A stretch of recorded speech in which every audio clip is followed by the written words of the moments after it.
The Chicago Bears add safety Dane Cruikshank to the defensive backfield.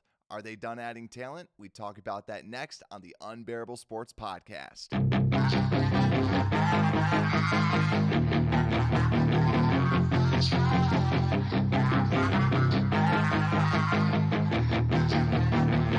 Yeah, she's got some nice long hair and you know that Welcome she's back to the Unbearable Sports podcast. I'm your host, Brad Barron, and welcome back to another fantastic episode going through the defensive backfield. We have not talked much about the defensive backfield in what seems like forever, or just this defensive side of the ball, because we've been all about the offense. We've been all about Ryan Bates, the offensive line, what to do at wide receiver, but there hasn't been a lot of talk about this defense. So what we're going to be going through today, first off, who the heck is Dane Cruikshank, and how do you even spell it? We have one of the hardest teams to spell: Cruikshank, Equanimous, and even Simeon is pretty difficult to spell as well, so it's going to be a little difficult.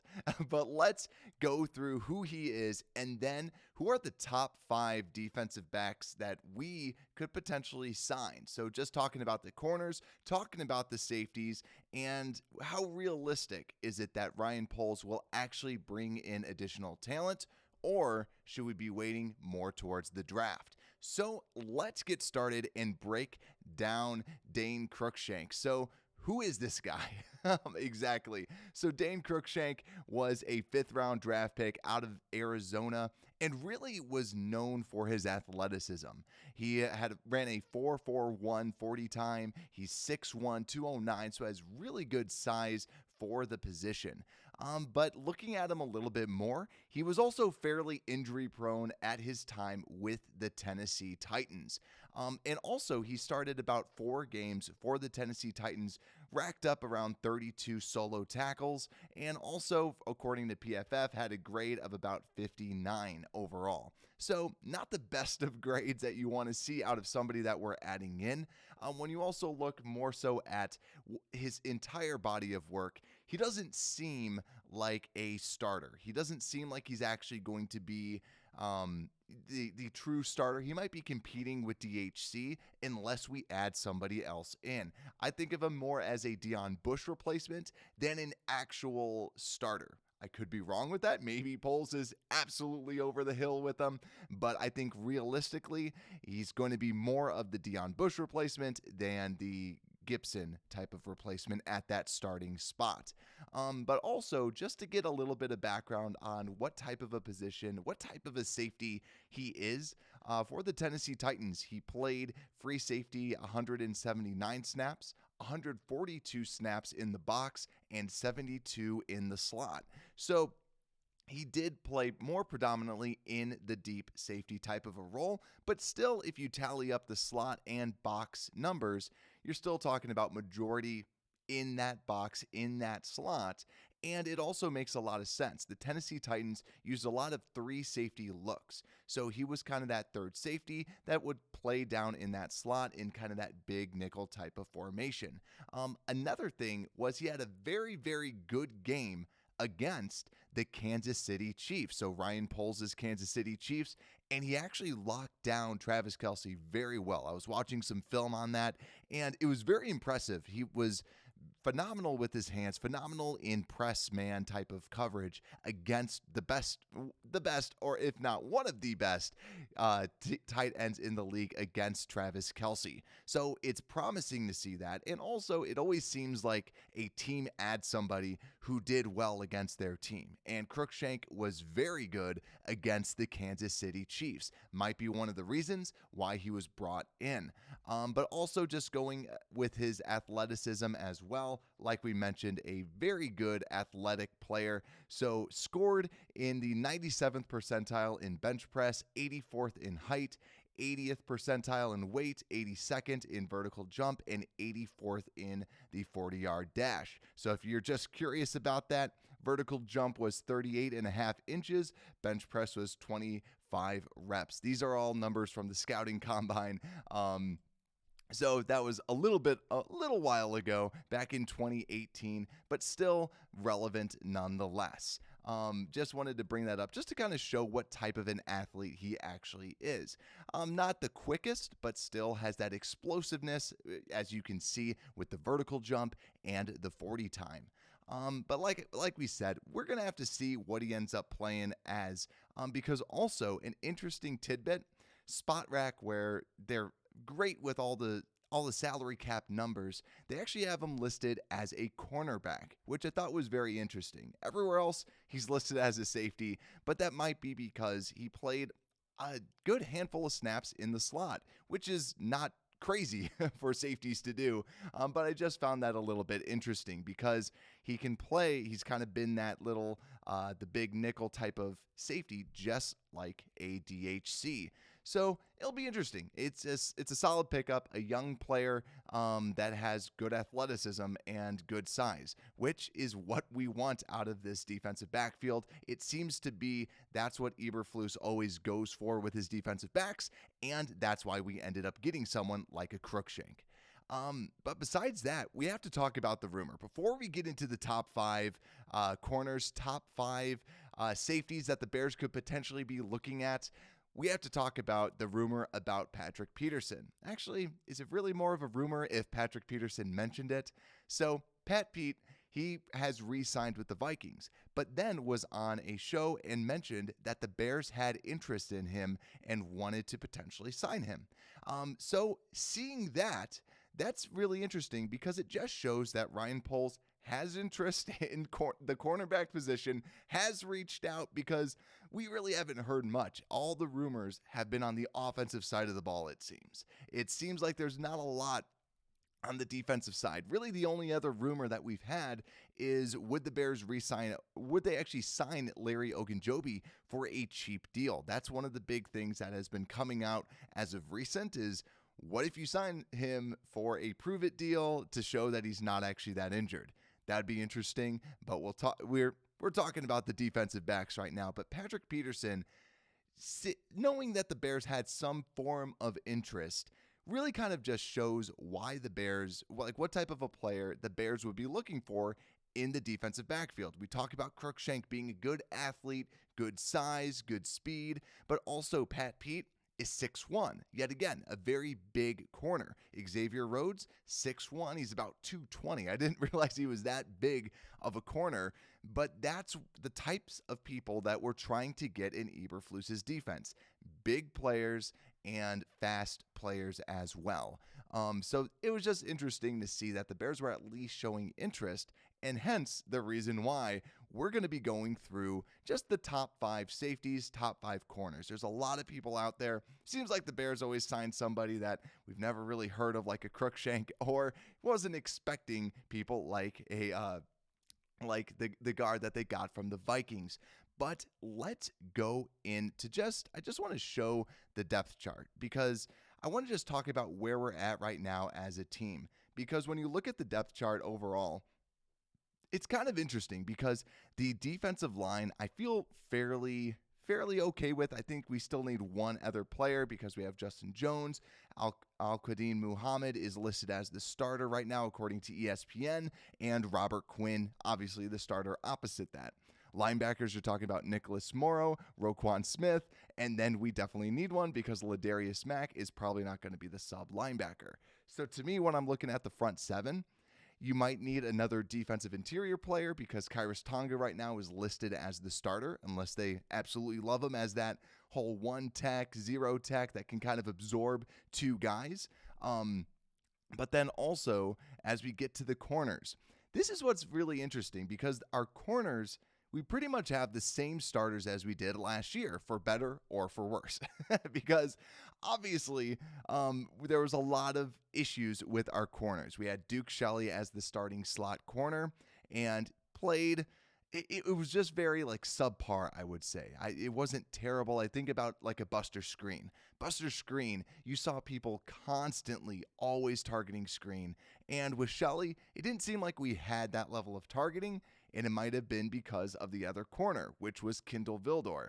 So Kindle Vildor, yet again, kind of everyone's been kind of saying maybe Vildor's the starter, maybe Graham's the starter, maybe it's probably going to be a competition as of right now, unless we add somebody else in. And then for the safety positions, DHC still is actually listed as the starter, and Eddie Jackson as the other starter on the opposite side, with Cruikshank and Michael Joseph being the backup. So really Cruikshank being the one that's most likely going to make the roster out of him versus Michael Joseph. But I just wanted to talk about that because the defensive backfield, so safeties, we're looking at DHC potentially as the starter. Do we like that? We'll talk about that next. And then the corners, you're kind of looking at, okay, if Duke Shelley is our starter again and Thomas Graham or Kindle Vildor is going to be the starter on the opposite side, then what do we need at this cornerback position? So let's actually go through the corners first. I was going to start with safeties, but let's go with the corners first, because let me know what you guys would do at this corner position. Would you guys sign a slot and a starting caliber outside corner? Or do you think it's just, hey, as long as we get an outside guy, if we have Thomas Graham, Duke Shelley, and Kindle Vildor duke it out for the slot position, you feel a little bit more comfortable. But let's actually go through who is available. So like I said, I grabbed 5 players that I think that the Chicago Bears might be targeting, or I also have to add one person just because he's the top target out there from a defensive backfield. So the first one is, of course, Stefon Gilmore. Stefon Gilmore, the former Bills, former Patriots cornerback, and just former defensive player of the year as well. And honestly, I think it's very unlikely that the Bears end up signing him. I don't think it's. I will graciously accept being wrong if the Bears end up signing a corner of Stefon Gilmore's caliber. But the thing that gets me a little bit nervous is I think it's a little bit unlikely because of his man-heavy scheme, and also turning 32 this season. It's a little bit like, is that too old for someone like Ryan Poles to sign? Because what we're seeing is that Ryan Poles, it doesn't feel like he wants to. It's not obviously he wants to win, but it seems like next year is the Super Bowl year. Next year, it seems like we're going to be signing all these people. He wants to see what he's got. He wants to see what the team has. And then next year seems to be the big year. Like this year, I would be happy if we made the playoffs, but I don't think anybody listening to this is sincerely thinking, I think the Bears are a Super Bowl team. If so, let me know, because I want to hear you out. I want to know why you think that the Bears are a Super Bowl team right now. Obviously, we have a young quarterback, but I think if we're trying to retool, does it make sense to sign this player to a big deal that is 32 years old? We saw that the Bears got rid of Khalil Mack, and actually in the owner meetings, they were kind of talking about how for him, for Ryan Poles, he felt that it was the best time to move on from him, kind of get younger and just kind of turn the page, move on after some of these bad contracts. So Stefon Gilmore, I still think he's a good player, even though he is 32, even though that I've said all this stuff about him. I still think he's a good player. I just don't think that the Bears would sign him. The only thing that I think Poles would be attracted to with Gilmore, besides his skills, though, is he is a big corner. He's a over 6 foot corner and a not super hefty, but still a big cornerback. And we know that he likes the bigger cornerbacks than the smaller sized cornerbacks because of just having that inside of his defense, cover 2, cover 3, more of that zone heavy scheme, and just being big and fast. But speaking of being big and fast, I had to add this guy as my number 2 target. It's Xavier Rhodes. It's probably no surprise to anybody, just any Bears fan that's out there. Xavier Rhodes is the number 2 target, I think, for the Bears. I'm not saying Gilmore's the best and Rhodes is the second best. I'm just saying that I think that he's going to be probably like the big guy that they're looking at right now, going, when do we sign him? I'm surprised that they still haven't signed him. Maybe they're just waiting a little bit. But Rhodes absolutely adores Eberflus and this defense. He has really kind of gotten a new life in that Indy defense. He wasn't amazing, though, last year. He was better 2 years ago. Last year was just a serviceable corner. So do you bring in this veteran to kind of show the ropes of how exactly this defense is played? And that's why I think that he's a pretty relatively safe signing. You can sign him for a fairly cheap deal. I think he's projected to get around $3 million. We'll see if that's actually the case when he gets signed, most likely to some team. But $3 million is not bad for someone who could be the starting corner for you. And honestly, if he isn't that good, or you end up drafting someone that knocks your socks off, or Thomas Graham shows why he's a beast, then you end up releasing Xavier Rhodes. No skin off your back. Think of it like a Trufant of last year. But moving on, this guy I had to throw out here. I just had to add him because we are Bears fans. This is 100% bias, or maybe 90% bias. But Kyle Fuller. I just think about when you talk about the physicalness of what we want out of this defense, nobody is more physical than Kyle Fuller. Like Kyle Fuller, we've seen just the level of hits that he's got out there, and I would love to see him back, obviously, because he's been a fan favorite for us. He's 30 years old. You could potentially bring him back on a one-year deal. The big question is, does he want to come back to Chicago? Even though he's a big hitter, he's actually not over 200 pounds. I was actually surprised to see that because he plays like a bigger corner. But still, as long as he plays like a bigger corner, he seems like he would be a good fit inside of this defense. The biggest thing that gets me nervous is, yes, the Bears got rid of him, but when he was on the Broncos, ask Broncos fans. They hated Kyle Fuller. They thought he was terrible. He did not have a good season last year. So that gives you a little bit of fear when signing this player, because you're thinking, all right, is he over the hill? Is he done? Is he now on the decline? Did we see the best of Kyle Fuller? I hope not. Because I just want to see him play more and more and more, but he could be a potential player that you bring in, more of a veteran type of a player. But the next player, this is not a Bears bias, but Bryce Callahan. Even though that he's a former Chicago Bear, even though that he was a really good slot corner, he's still a good slot corner. With the Broncos, he was very, very good. He was also asked to play on the outside, not his strong suit, but still, the slot cornerback position is a starting position. And if you can get one of the best slot corners who's still available to a fairly decent deal, I think that PFF was projecting about $5 million a year. $5 million a year for a good slot corner. Yes, he's 30 years old, but still, I think that that's a fair enough type of person to go after. So I think that's the big question is, what do the Bears think of these corners, and do they feel confident in themselves to be able to bring in extra talent? Because the Indianapolis Colts had a very good slot corner that Eberflus found that he kind of put his brand on. So I don't know if they're trying to do something like that, or if it's kind of like an ego thing, if you will. Like, I'm going to find my guy and I'm going to develop the next best slot corner. But Bryce Callahan, to me, is somebody that I would love to see the Bears get, because if you get him in the slot, then potentially you draft someone to play that outside position, and you have a potential of a Thomas Graham, hopefully, to beat out a Kindle Vildor and be that starting outside player. Think about that. You have Jalen Johnson, you have Thomas Graham, and you have Bryce Callahan in the slot. That looks pretty good. I like that idea, so hopefully we can at least get somebody, because I like having that good slot corner. Now the last one, Joe Hayden. Joe Hayden, he's very old, 33 years old. I know that I was saying that they're not a big fan of the age, but Pat Pete was an older guy. The reason why Joe Hayden, 5'11", but he's also a little bit bigger just from a muscle standpoint. He's a dominant zone defender.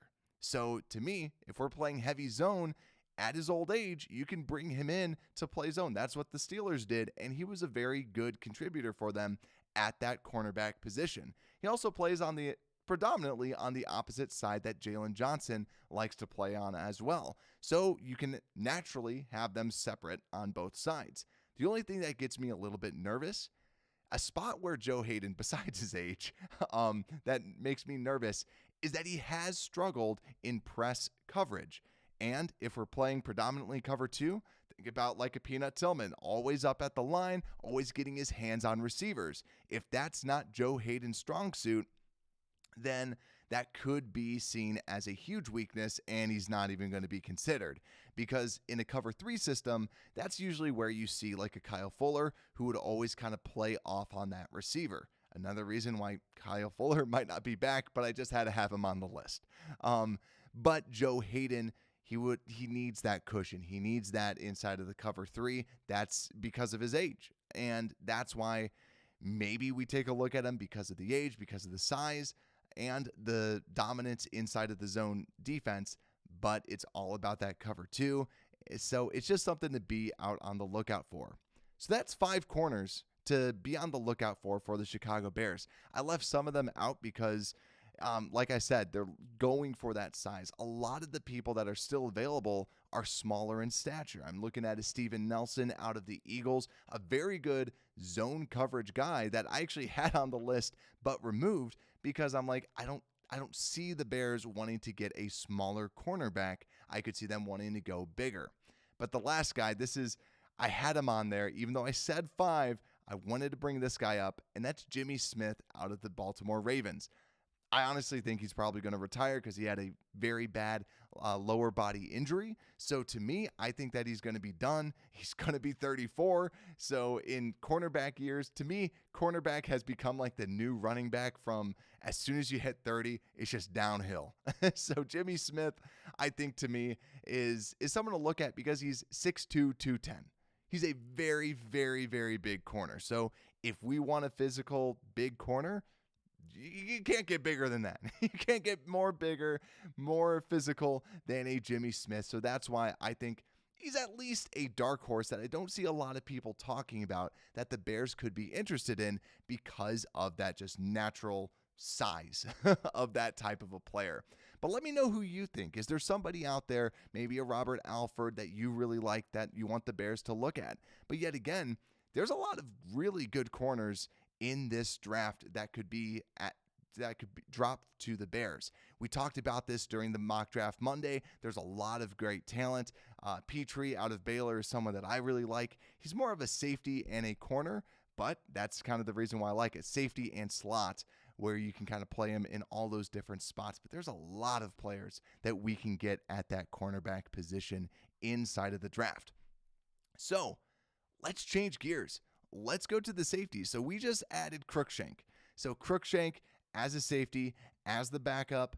But like we said, DHC right now is probably going to be the starter. I'd be shocked if Cruikshank beat him out because of just he's shown more on tape. DHC has shown that he is a good player. He is a smart player. Yes, he's a great special teamer, but don't just hold that against him because he can potentially be a starter. So I wanted to go through 5 potential starters for this safety position. So number 1, I got to talk about this. Tyrann Mathieu. Now, Tyrann Mathieu, just like similar to a Stefon Gilmore, for me, I don't think it's going to happen. Yet again, another situation where I would love to be wrong. I'd love to be wrong. I just see him as he's going to be 30 years old. You're going to probably have to give him a pretty hefty deal. And he's a very flexible safety, more so meaning that to kind of use him to the best of his ability, he's kind of like that Charles Woodson later. Like I remember him with the Packers where he would play everywhere because he was just a playmaker. You wanted him to just track people, play in the slot, play in the box, all of a sudden play deep. But last year, he played 438 snaps in the box, 206 in the slot, and only 280 actually at kind of that deep safety position. And see, the Indianapolis Colts predominantly had their safeties in deep coverage, the cover 2.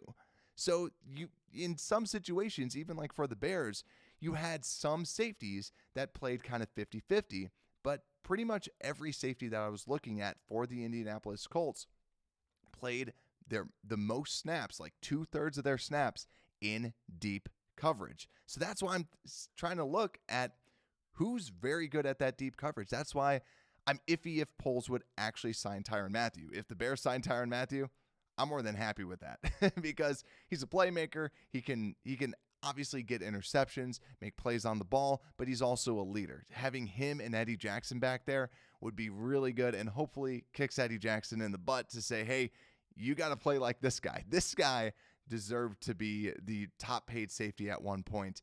But Eddie Jackson, come on, man. You can step up your game a little bit, but still like him. So number 2 is actually Landon Collins. So he's 28 years old, so a younger player, but he's kind of bounced around a little bit with his up and down seasons with Washington. So he was with the Giants and was honestly seen as kind of the best young safety, or one of the best young safeties that's out there. We'll talk about another person who was similar to Landon Collins. But then all of a sudden, the Giants said, hey, we don't want you anymore, got rid of him, goes over to Washington, and just has not looked the same. Now, here's the thing with Washington, though. He's played predominantly in the box. So you're probably wondering, Brad, why are you bringing up people in the box when he said that the Bears never really played in the box? And the big reason is because if they're going to sign someone, a lot of the people that can be starters are actually players that played in the box. So can you get somebody that can play deep and show that they can play deep? Because Landon Collins, when he was with Washington, 1/5 of his snaps were played deep. 4/5 were played in the box or played in the slot. He really never played deep. He was seen as a run stuffer, and he did that very well. His coverage was definitely lackluster. But I want to just call back to his days with the Giants. What did the Giants do differently that got the most out of him? Now, the Giants actually played him predominantly 50-50, 50% deep, 50% in the box. So that kind of more situates with the Bears also a very big safety in a Landon Collins. They might see that and say, I might want a player like that. He's someone to at least be on the lookout for. Like I said, he kind of has that high ceiling, might be good to at least test out. Do I think the Bears would? Probably not, but we'll see. Another player too is Keanu Neal. This is actually really intriguing because Keanu Neal last year shifted from safety over to linebacker with the Dallas Cowboys.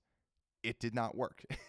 It was not a good view for him. He did not play well with them. And that's why now he's going to be on the free agent market. And he's saying, listen, I'm a safety. I'm not a linebacker. I don't want to play linebacker. I want to be a safety. So to me, I want to see him at safety. And we can potentially bring him in. Yet again, a very good, talented young safety. So his first 2 seasons looked to be like an up-and-coming safety. Him and Deion Jones, everyone was going crazy for the speed and just the performance. And then he gets injured for 2 years. After he got injured for 2 years, came back, played okay, and then went over to Dallas, where he struggled at the position of linebacker. He would be interesting to at least see, yet again, another bigger, physical type of a safety that the Bears might want to at least look at. But we will see. Then we have 2 more safeties left. This next one, I just want to call out because if we're looking for a starter that can play deep, Kareem Jackson, he's 34 years old, so he's old. But if we want a starter alongside Eddie Jackson, Kareem Jackson might be somebody to look at. Why? Because right now at his old age, he's not a cover 1 safety. He's more of a cover 2 safety. If you ask him to play kind of like a soft shell, that like what the Bears would be asking him to do, that's what you want to see out of this player, and he should be able to excel. That's why I think even though that you have the age and wasn't the best last year, he might be worth to kind of kick the tires on. Yet again, we are late in the free agency frenzy, so that's why we're kind of going off of these guys right now. But the last guy, he's just interesting because of injuries, and we know that Poles, he's not too afraid of injuries as we saw with a Larry Ogunjobi, and that's Deshaun Elliott. Deshaun Elliott is a very intriguing prospect out of the Ravens. He started 1 year, did not get an interception, but still played very well. And also when he plays, he's predominantly a free safety, yet again, playing deep, playing that cover 2 shell that we'd want to see. Now, 25 years old, so we're talking about young, and that's what it seems like Poles likes to get. He likes to get the young people that have something to prove. Elliott definitely has something to prove, can be a starter, but has been often injured, and that's what has caused him to really not show up as much as you'd like. Let me know who you would like to see at the safety position or corner. Or, hey, if we just want to go to the draft and draft someone there, let me know who you like in the comments.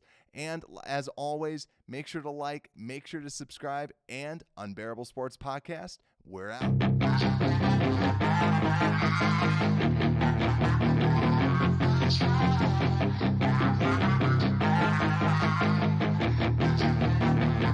Yeah, she's got some nice long hair, and you know that she's a bad chick. Thank you for listening to this Belly Up Sports Podcast Network product. Some said we go belly up, so we made it our name, and we're still here.